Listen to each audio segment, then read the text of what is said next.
Good evening, everybody, and welcome along to this edition of Heroes and Icons.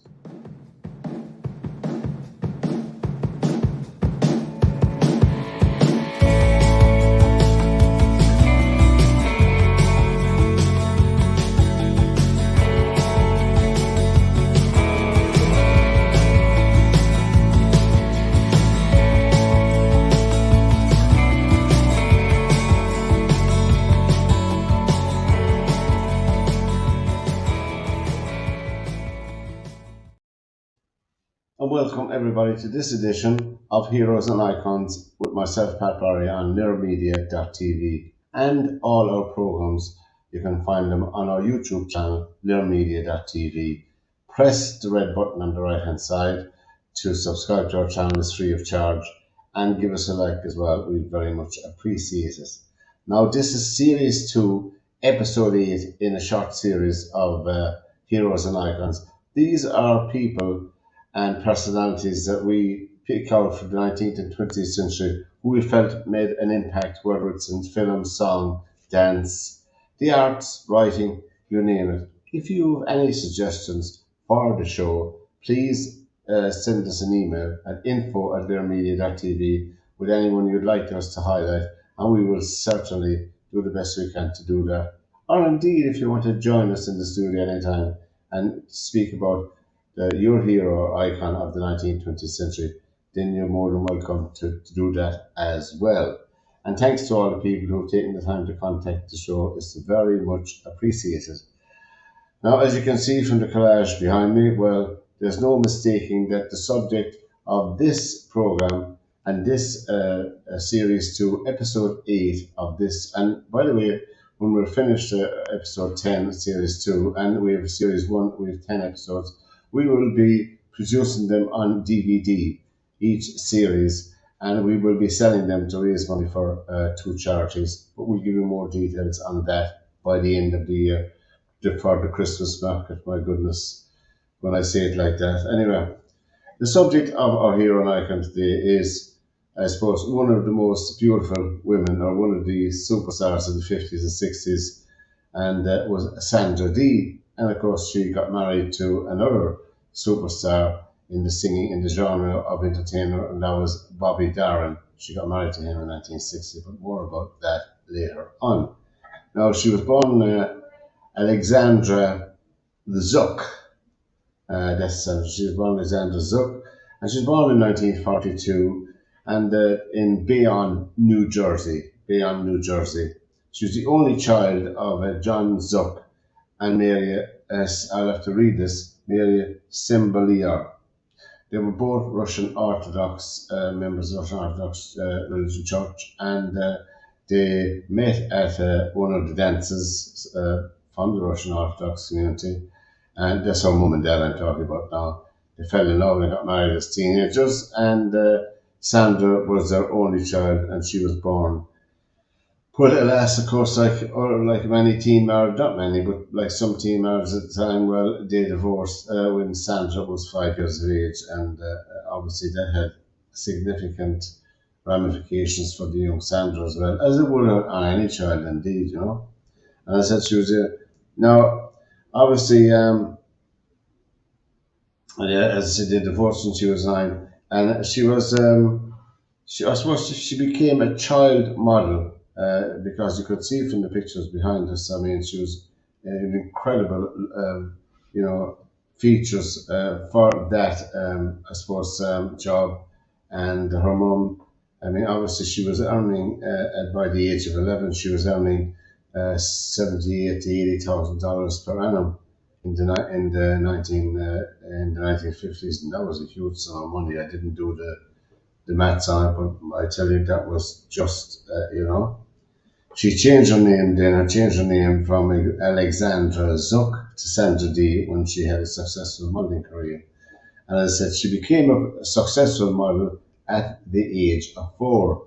So you can imagine she was in the limelight from the age of 4. So hence the thing. Anyway, in 1958, at the age of 16, Sandra Dee was signed with Universal Pictures, and she appeared in 1958 that year as well in the restless years, which was pretty successful at the time, you know.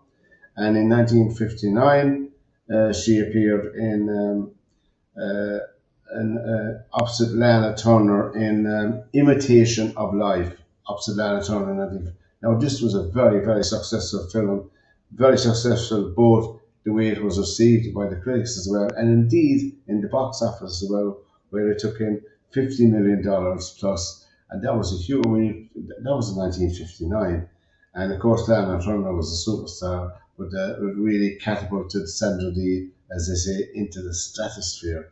And then, of course, came that wonderful film, Gidget, in 1959. And you can look up all these in there for your own information. But Gidget, that spawned a TV series as well, and many other things came from that. But it really kept her in the line. Of course, she was cast opposite Troy Donahue in A Summer Place. A wonderful theme and music in that as well, I think, from Percy Faith. Don't I think off the top of my head, I remember Summer Percy Faith. It was a massive hit for her as well, you know, and Troy Donahue, Heartthrob, they were described at the time. And she was a teen sensation, as I said, Sandra Dee herself.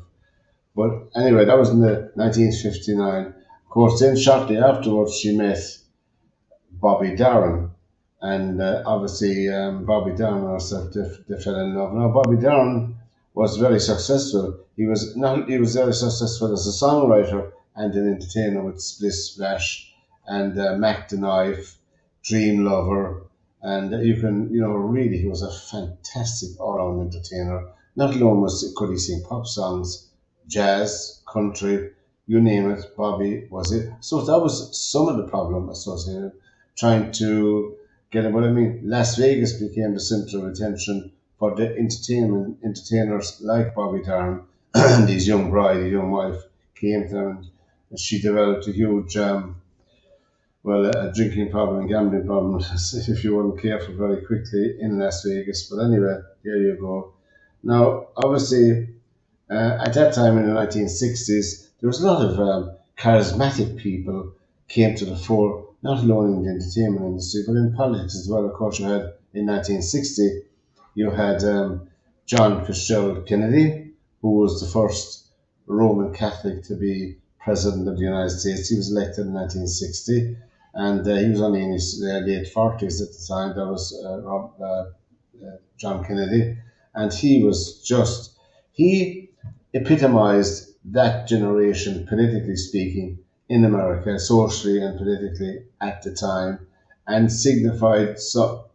He was just a superb and fantastic orator.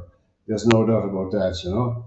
Of course, I remember when he came to Ireland in 1963, and of course he came to Cork as well, that's where I'm from, in 1963, and indeed, because his own ancestors came from Dunganstown in County Wexford, where he visited as well when he was in his trip to Ireland. But of course, there was not alone was there great hope on the one hand and great charismatic leaders, but there was tragedy as well in that he was assassinated, and it affected everybody, including people like Sandra Dee, who was around the same age, you know, around the same era as that. And of course, then Bobby Kennedy was next in line to become the great savior politically, and we know what happened to him. He got assassinated as well, together with Martin Luther King around that time. So there was great hope, great excitement, great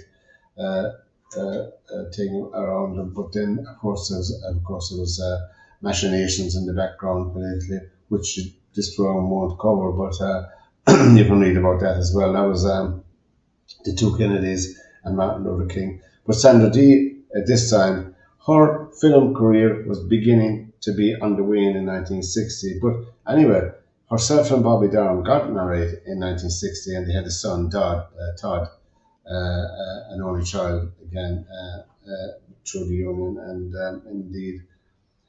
And of course, Bobby Darin had some fabulous hits, Beyond the Sea, Lamia, the old friend, Charles Chenet song with Bobby Darin, Beyond the Sea, and Sandra Dee. And both of them epitomised hope and young and youthfulness and energy and zest for life. Both Sandra Dee and Bobby Darin, they looked like the perfect couple. But you can read behind the scenes. There's a wonderful book written by their son, Watts and all, but where he speaks about the tremendous personal battles that his mum had down through the years with bulimia, anorexia, alcoholism, and indeed sexually abused by her stepfather. It's just harrowing. I was reading about some of it before this program, and really, I don't really believe in talking about it now in this program. It's just a pen picture we have. We just concentrate on the positive, but really the sadness comes across as well. If you see her in some of the films, theatre films, and there you go. I mean, she always felt throughout her life, as her son said, that she was a failure, that she was a nobody, that she wasn't who she wasn't there, if you follow my drift, but that was her chronic struggle throughout her life, That's Sandra Dee. And of course, I mean, her career went down, her film career went down, and they went out of favour when films changed, like the 40s, the 50s, the 60s, and the 60s were beginning to change towards the end of the decade. But Gidget, the film she made in 1959, spawned a few TV, and she made quite a few TV appearances as well in the 1960s, this Sandra Dee. And I suppose she was given the title Queen of the Teens. There you go, Queen of the Teens. Of course, it was 1945, after the war, devastation in World War. There was great hope again in the United States to build up something. Of course, in 1967, then herself and Bobby Darin got divorced. But I think that she always loved them, reading the snippets of the book written by their son, and her, but really the way he was had heart trouble all his life. He was not in great health, but as so far back as, of course, Bobby Darin himself then passed away, died in 1973 at the age of 37, I think 37 off the top of my head, 37, which had a shocking effect on Sandra Dee as well, as his death had in the wider entertainment community as well. Anyway, they made Sandra Dee, going back to her film career in 1960. She made some excellent films, in my opinion. A lot of them were very, very good and contained stellar casts. And of course, in 1960, she made Come September, and opposite Rock Hudson and Sandra Dee herself, and of course Bobby Darin, her husband at the time, got a part in that film as well. He wasn't a bad actor, mind you. He didn't have a huge part in the film, but it was a very successful film, And of course, as I said, after his death she was never the same again. She had developed kidney disease early on in her life, which she battled towards the last years of her life, which was a very debilitating effect on her. That's on Sandra Dee herself, But of course, she'd be associated as well with those series of films, Tammy, and it spawned the hit song Tammy. And Tammy and the Bachelor came out in 1957, the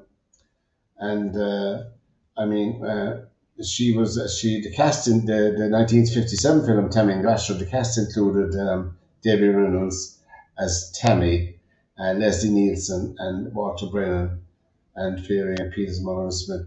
But I mean, the Tammy films, I suppose, are so. And then in Tammy Tell Me True 1961, Sandra Dee then replaced Debbie Reynolds, and the film introduced a new song, Tammy Tell Me True, and indeed it was quite successful. And then, of course, there was another one, Tammy and the Doctor, 1963. We'll skip those, and Tammy and the Millionaire in 1967.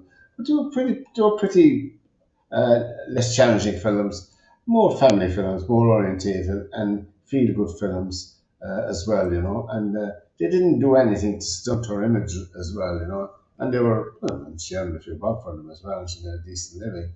That's Sandra Dee. You're listening and watching Heroes and Icons with myself, Pat Barry, on humanitarians.tv. Tell all your friends about us. And our subject matter on today's Heroes and Icons on Series 2, Episode 8 is Sandra Dee, who was born Alexandra Zuck, and who was married to Bobby Darren as well, a very good entertainer, and they had an only son. And there's an excellent book written by him, Warts and All, written by him, on the lives of his mum and dad, which is a fantastic read. So really, I suggest you get that if you want to find out more details about her phenomenology. But anyway, Sandra Dee herself, I said she battled kidney disease all her life, and I suppose, and then she was finally admitted to hospital in Los Angeles in 2005, and she was in our hospital before that. But in 2005, it eventually led to her death on February the 20th, 2005, in Thousand Oaks in California, at the very, very young age of 62. And she was buried at Forest Hills Cemetery up there in the Hollywood Hills in California, for people who know that part of the country. That was a little thumbnail of Sandra Dee. And indeed, I there's very little else except phenomenology, and you can look it up yourself and research it. But all we hope to do is inspire you to look at these wonderful people who had an impact in the arts, in film, throughout my life, anyway, because I'm a child of the 50s, so I don't mind saying, but there was Sandra Dee, fantastic singer, lovely actor, model, and indeed, as I said, left us all too soon at the age of 62. Wonderful, I suppose, made some fantastic films, really, you know. I would say when I was looking for the researching program, going through it, looking at some of the films, you had forgotten about them because there's so much, you know. You cannot see everything, only pick out what you can, little gems. But from this edition of Heroes and Icons, tell all your friends about us, and you can find all our programs up on our Learn Media .tv YouTube channel and all our social media platforms. So until we meet again, so from this edition of Heroes and Icons, I'm your host, Pat Barry. Goodbye, take care, and God bless.